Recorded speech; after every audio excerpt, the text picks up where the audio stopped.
coming up in dance in Tucson, I was the only Chicana Latina Mexican American in contemporary dance. And I kept asking myself, how is this possible? My work is the first step in building a robust community of dancers inspired by the multiplicity of voices, so that the most kick-ass dance is coming from the Southwest. Hey everyone, I'm Yvonne Montoya here in beautiful Tucson, Arizona, just 60 miles north of the U.S. Mexico border with If Cities Could Dance. Let's go.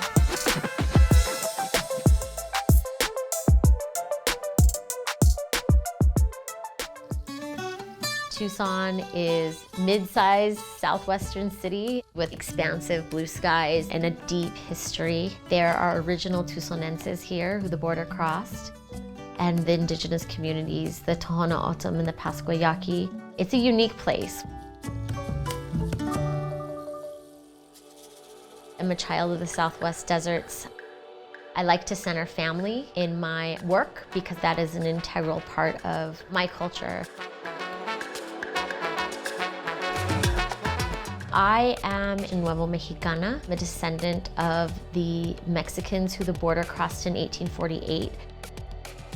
Those narratives get lost in the larger narratives of Latin American diaspora in the U.S.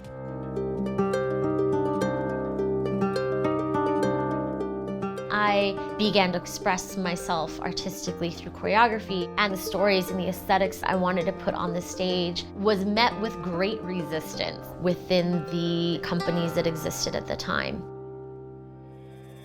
So I started Safos Dance Theatre to explore how our cultures in the region from which we come might impact the way that contemporary dance is expressed.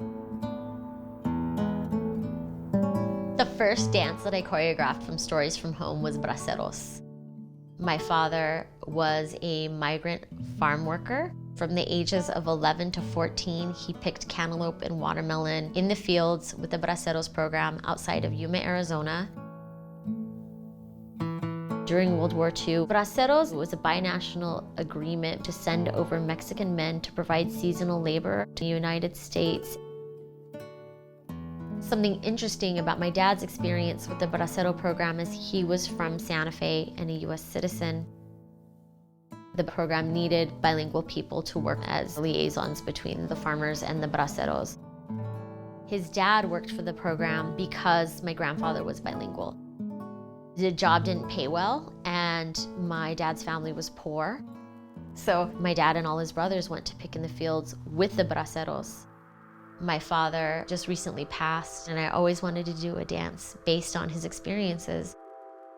The piece begins with my father's voice. As a teenager, I worked in the fields with the Bracero program in Yuma. $1.37 an hour.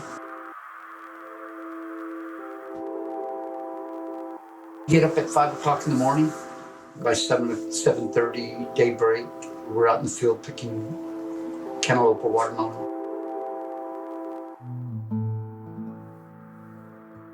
When he passed away, I realized that I needed to be the person that picked up this tradition of storytelling so that my son knew the complexity and complicated history that is his legacy and where he comes from. And I wanted to do it using the language I loved most, which is dance.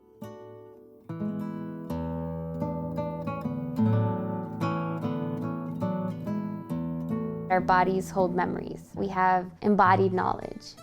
My grandpa, his generations were the people that were coming up into the Southwest to work with the program. And even my parents crossed this border. The history that is here, those stories need to be told. The history wasn't taught to me in school. To bring these ancestors, embody them, the things they did for themselves, for better futures, and bring that to the forefront is powerful and empowering to me.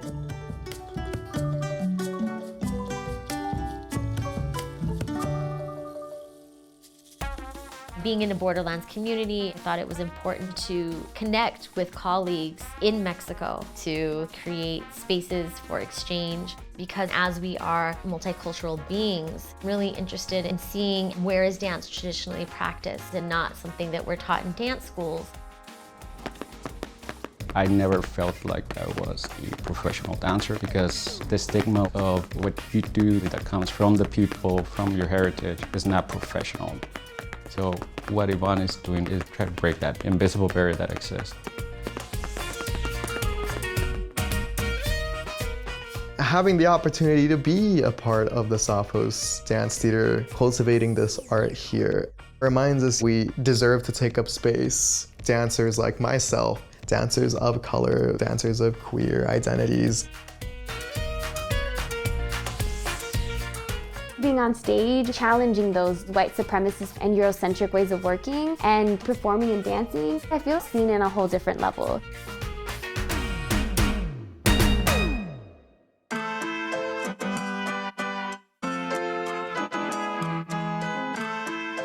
There's a lot of talented dancers that are coming out of Arizona and the Southwest. For the dancers that never saw themselves on stage, never saw their grandmas, never saw the sounds of their community, the sounds of their family, the colors, the shape of their body, the dancers like me, I hope they see themselves in the work. Thank you for joining us with If Cities Could Dance here in Tucson, Arizona. We hope you enjoyed our episode. Please remember to like and subscribe and let us know in the comments below where you would like to go next.